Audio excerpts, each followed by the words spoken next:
Goeiemôre almal. Julle is welkom hierso. Wonderlike sonskyndag. Nog 'n dag wat die Here vir ons geskaap het. Welkom ook aan ons nuwe gesiggie hierso. Jy's baie welkom. Enige tyd, hoor. Baie dankie. Kom ons bid. Almagtige Hemelse Vader, ons kom na U toe vanoggend en ons sê, Here, baie dankie. Dankie dat U 'n getroue Vader is. Dankie ook dat ons kan weet, Here, U is altyd in beheer. Al voel dit dalk vir ons of alles uitmekaar uitval en of alles teen ons is. U is net 'n gebed ver, Here. En ons moet dit nooit vergeet nie. En Here, dankie dat ons mekaar kan bemoedig, mekaar kan optel. Dankie vir U boodskap vanoggend, Here. Ons weet nie altyd hoekom ons 'n sekere boodskap moet voorberei nie, maar U weet. En dankie daarvoor, Here. Here, seën die woord en laat die woord nie leeg na U toe terugkeer nie, Here. Maar laat dit doen wat dit moet doen. En ons bid dit in Jesus naam. Amen. Amen. Vanoggend lees ons oor die opstanding van Jesus. Baie mense sal dink ons moet daai boodskap net gee hier rondom Paastyd. Maar vir die Here werk dit nie so nie. Ons moet elke dag dink aan Jesus se opstanding. Want dit is 'n belangrike boodskap vir elkeen van ons.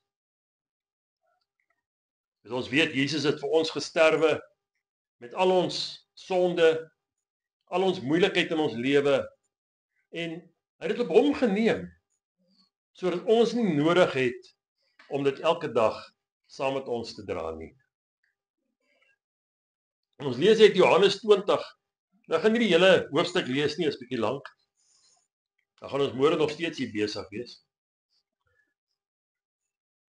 Ons lees so 'n paar verse hier in die begin hier van vers 1 af. En op die eerste dag van die week kom Maria Magdalena vroeg, terwyl dit nog donker was, by die graf en sien dat die steen van die graf weggeneem was. Sy hardloop toe en kom by Simon Petrus en by die ander disipel vir wie Jesus lief was. Ons weet dit is Johannes.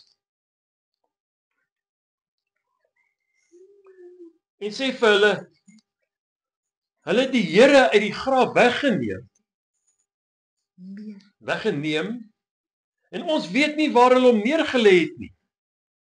Hierdie vrou is bekommerd want sy gaan soek die Here en sy kan hom nie daar kry waar sy hom laaste gesien het nie.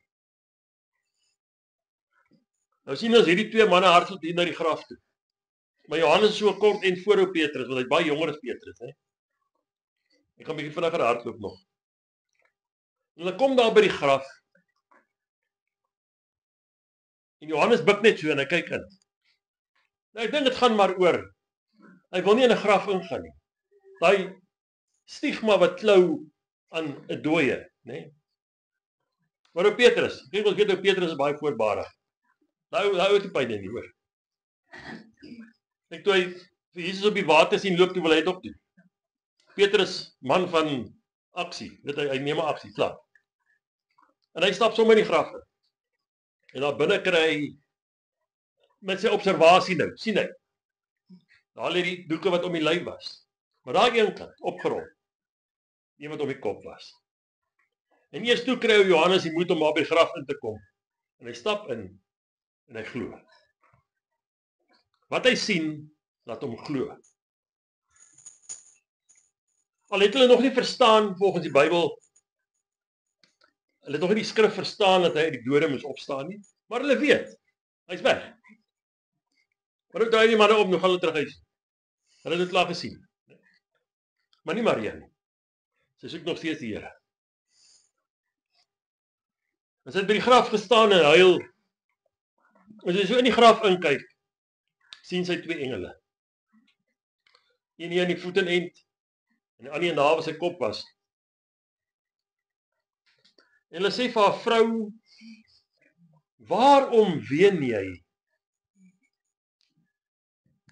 Sy antwoord, omdat hulle my Here weggeneem het. En ek weet nie waar hulle hom neergelê het. Hierdie vrou is soekend na die Here. En hulle sê, toe sy dit gesê het, draai sy haar agtertoe. En hier staan Jesus, maar sy herken hom nie. En Jesus sê vir haar vrou, waarom ween jy? En sy herhaal weer haar storie.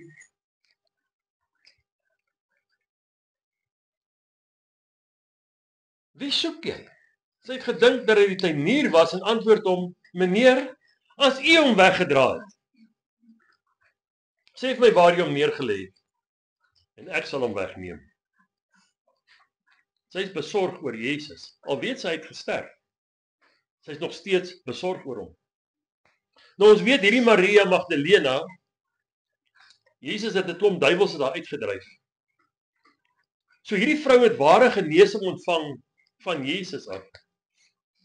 En dit was vir haar kosbaar. En Jesus sê vir haar, Maria. En die oomblik toe sy daai stemtoon hoor, hoe hy 'n naam uitspreek, toe weet sy wie dit is. Nou, Johannes beskryf dit nie so nie, maar Matteus sê vir ons in Matteus 28 vers 9, dat sy het hom aan sy voete gegryp en hom aanbid. Sy het die Here probeer vashou vir al wat sy werd is, want dit is vir haar belangrik. Sy wil hom nie laat los nie. En dis waar ons boodskap kom vanoggend. Hoeveel van ons het op 'n stadium in ons lewe 'n ontmoeting met Jesus gehad? So 'n terloopse, so by die verbygaan tipe ontmoeting met Jesus, maar nooit iets standhoudend nie. Ons het nooit meer gaan doen om 'n diepe verhouding met die Here te hê nie. Maar Maria, sy het 'n ernstige genesing gehad. Ek meen ons weet om deur duiwels besete te wees, kan nie goed wees vir jou nie. Maar die Here het haar totaal genees. En nie gryp sy die Here vas. Jy kan jouself hierdie prentjie indink. Sy gryp die Here vas en sy hou hom vas. Maar die belangrikste was, sy het hom gaan soek. Sy het hom gaan soek, terwyl sy hom nie kan sien nie. En ons? En dit my dink aan 'n ander vrou wat ook genees is. 'n Vrou wat so graag wou genees raak, dat sy net in die Here se klere wil raak. En die Here sê vir haar, jou geloof het jou gered. En sy is volkome genees. En daarna, wat het van haar geword? Ons hoor nie weer van haar nie. Is dit nie hoe baie van ons ook maar is nie?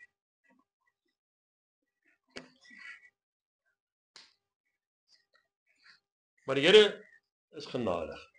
Sy genade is groter as enige een van ons omstandighede. Die Here se genade is groter as enige sonde wat ons nog ooit in ons lewe gepleeg het of nog gaan pleeg. Maar hy sê moenie aanhou met dit nie.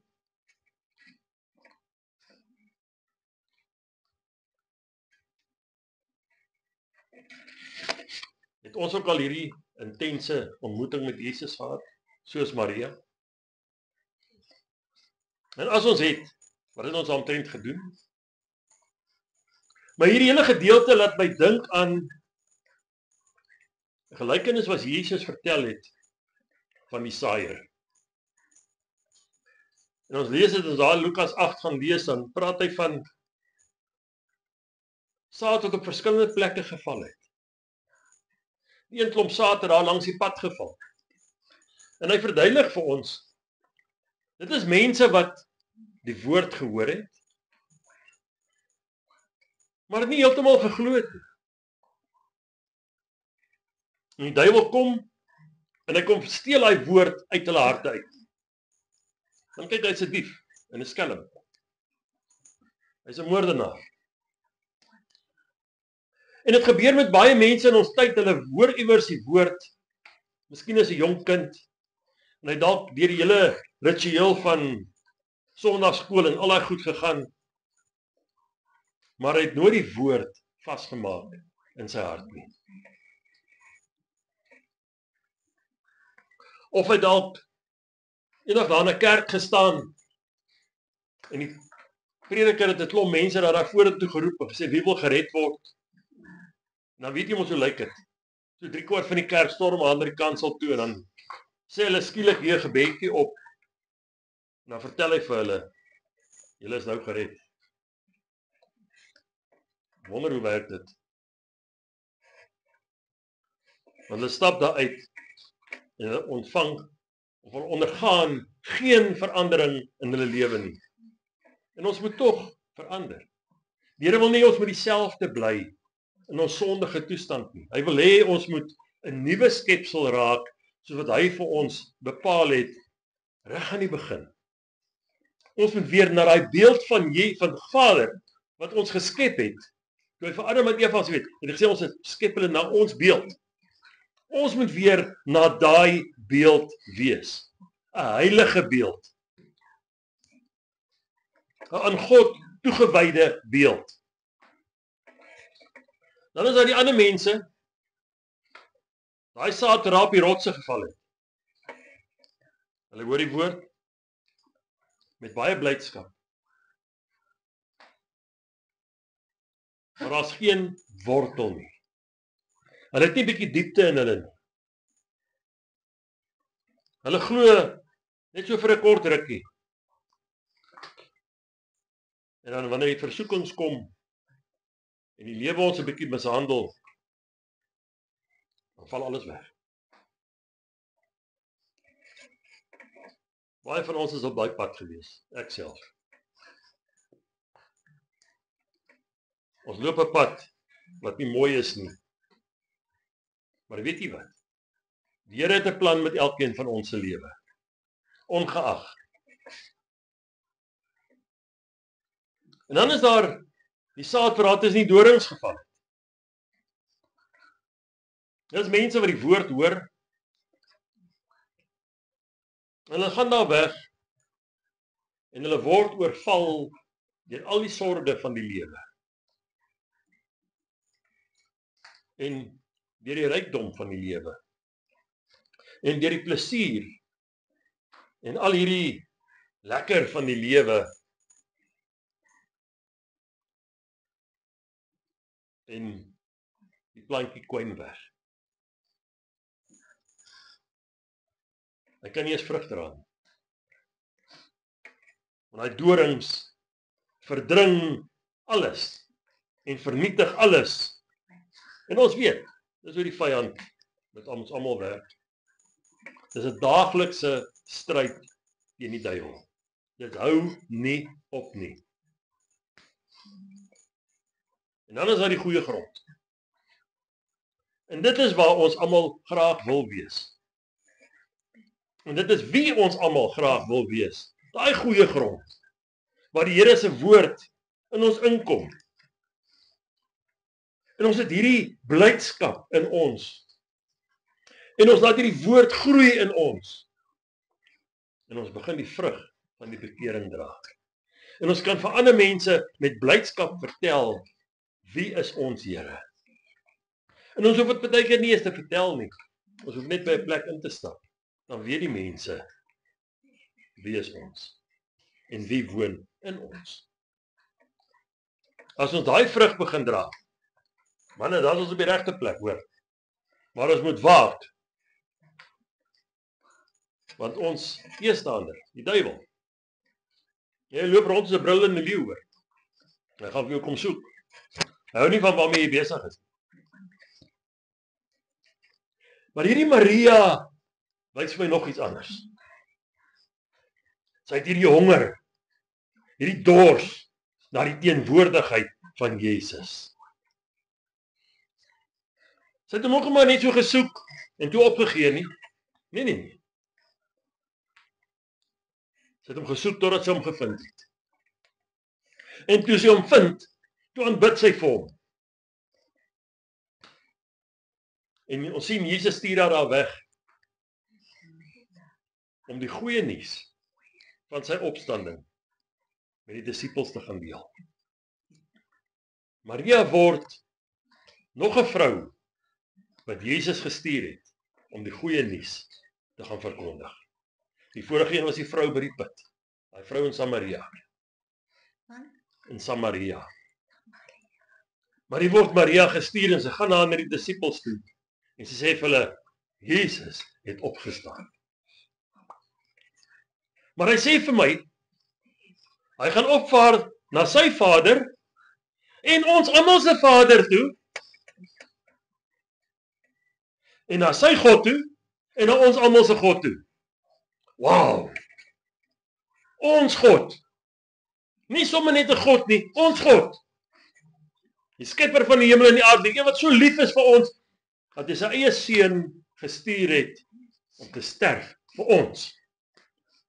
En daai selfde seun opgewek het uit die dood uit. Hoe? Met daai selfde gees wat in my en jou kom woon die dag toe ons Jesus aanneem. Ons sê, is reg, Here, hier is ek. Daai selfde gees.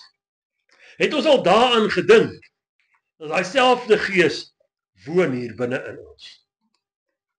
Dis hoekom Paulus vir ons sê, ons liggaam is 'n tempel van die Heilige Gees.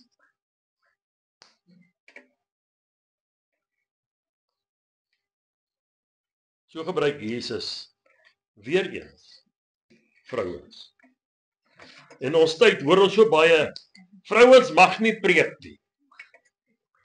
Vrouens mag nie dit nie. En vrouens mag nie dat nie.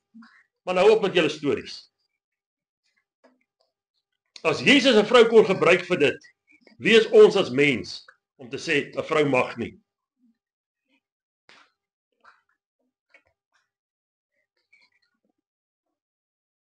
Maar ek vra die vraag, en dit is 'n vraag wat Jesus gevra het in Lukas 18 vers 8.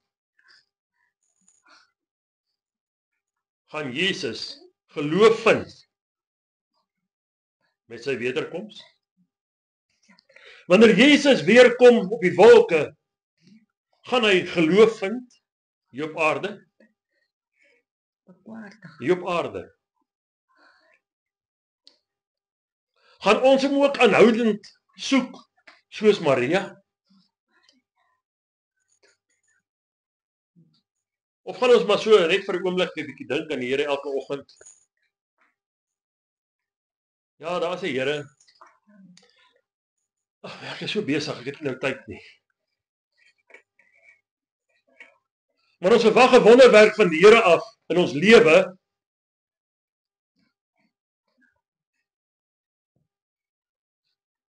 Gaan ons ook aan hom vashou soos Maria? Of is dit 'n bietjie te veel gevra? En dan sien ons, Jesus kom hier by die disippels aan. En hy verskyn nie sommer aan hulle, agter geslote deure. Boom, hier staan Jesus tussen hulle. Vrede vir julle. En hy praat met hulle. En hy gee sommer vir hulle gou 'n opdrag op daar. Maar dan sien ons ou Thomas. Nee, die man is moeilik hoor. Hy glo nie so lekker nie. Maar ou Petrus voorbarig is ou Thomas wat 'n bietjie ongelowig hoor. En hy sê, hy, Thomas, sal net glo as hy Jesus sien en sy wonde kan voel. En ons sien, so 8 dae daarna, toe gebeur dit. Dus hierdie disippels weer by mekaar, en hier stap Jesus weer tussen hulle. En hy sê vir Thomas, kom jy Thomas, Wie is my wonde? Kom. Druk sommer jou hand in my sy in. Kom Thomas. Wat sê jou Thomas? My Here, my God. Hy sien Jesus en hy weet, hy leef. Nou glo hy.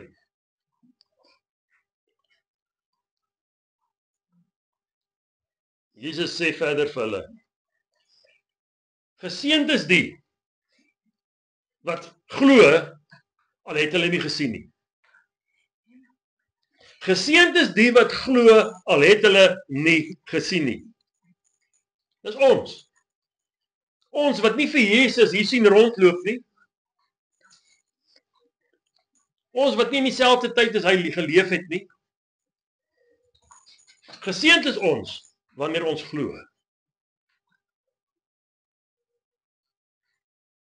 Om Jesus te volg is 'n aanhoudende en doelgerigte leefwyse waar hy die begin en die einde van alles is.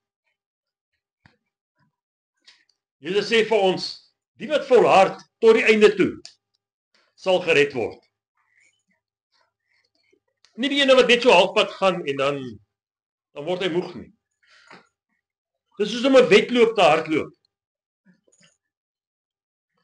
Ons gaan nie die wedloop begin of wen as ons net begin nie. Ons moet daai wedloop klaar maak. Dis waarvoor die Here vir ons kom roep het. Kom hardloop hierdie wedloop saam met my, man. Moenie so halfpad opgee nie. Ek lees van 'n atleet wat duisende kilo ver gestuur is deur sy land om 'n marathon te gaan hardloop. En nie so halfpad, toe kry daai man krampe dat sy knie uit raak. En hy val daar neer. En hy kan nie eens verder hardloop nie. En die noodhulpmanne is daar en hulle dokter hierdie man. En hulle verbind hom. En so 'n uur later, toe voel hy, nou kan ek verder gaan. En hy hink 'n punt, en dan gaan hy. Maar hierdie wedloop is lankal klaar, man. En hier kom hy by die eindpunt aan. En die media en die persmense kom aan hom, hulle sê vir hom, hoorie boeta, die wedloop is lankal verby. Hy sê, ek weet. Hy sê, maar hoekom het jy klaar gemaak? Hy sê, want my land het my nie 5000 kilometer ver gestuur, net om die wedloop te kom begin nie. Hy het my gestuur om te kom klaarmaak. En ons? En ons? Ek gaan afsluit met 'n stukkie wat Paulus vir ons geskryf het in 2 Timoteus 4 vers 7. 2 Timoteus 4 vers 7. Sê Paulus vir ons, ek het die goeie stryd gestry. Ek het die wedloop volëindig. Ek het die geloof behou. Ek het die geloof behou. Kyk hoe belangrik is geloof. Wanneer ons die Here glo, dan sal daar dinge gebeur. Ons moet nie halfpad opgee nie. Ons het al in ons lewe gesien hoe belangrik is geloof. Hoe belangrik is gebed in geloof. Die Bybel sê vir ons, Elia was 'n man soos ons. Maar omdat hy in geloof gebid het, het daar wonderwerke gebeur. Daar was vir 'n lang ruk, vir oor die 3 jaar, nie reën op die aarde nie, omdat hy gebid het. En toe hy weer bid, toe kom die reën. Het hy net eenmaal gebid? Nee. Hy het ongeveer 7 maal gebid. Dan stuur hy sy diensknegt en sê, gaan kyk. Dan sê nee, as nog niks. En na die 7de keer, is daar 'n wolkie, so groot soos 'n man se hand. En die volgende oomblik, toe reën dit. Moenie ophou bid nie. Moenie ophou soek na Jesus nie. Hoe soek ons hom? In gebed. In gebed. Soek hom elke dag. So belangrik. Die Here is lief vir ons. En hy wil nie hê ons moet te gronde gaan as gevolg van moedeloosheid. En Here, ek weet nie meer nie. Nee, ek gaan op jou knie en sê, Here, help my. En die duiwel wil hê jy moet sê, ek weet nie meer. Maar die Here sê, bid. Wanneer jy rock bottom slaan, wie wat op die regte plek om op jou knie te gaan. Gaan op jou knie en bid. So belangrik. Moet dit nooit vergeet nie, asseblief mense. Gebed verander sake. Geloof verander sake. Amen. Almagtige Hemelse Vader, dankie Here. Dankie vir die woord. Dankie dat ons kan weet ons verlosser lewe. Hy is nie net 'n lijk wat daar in 'n graf iewers lê, soos baie van die ander gelowe in die Here.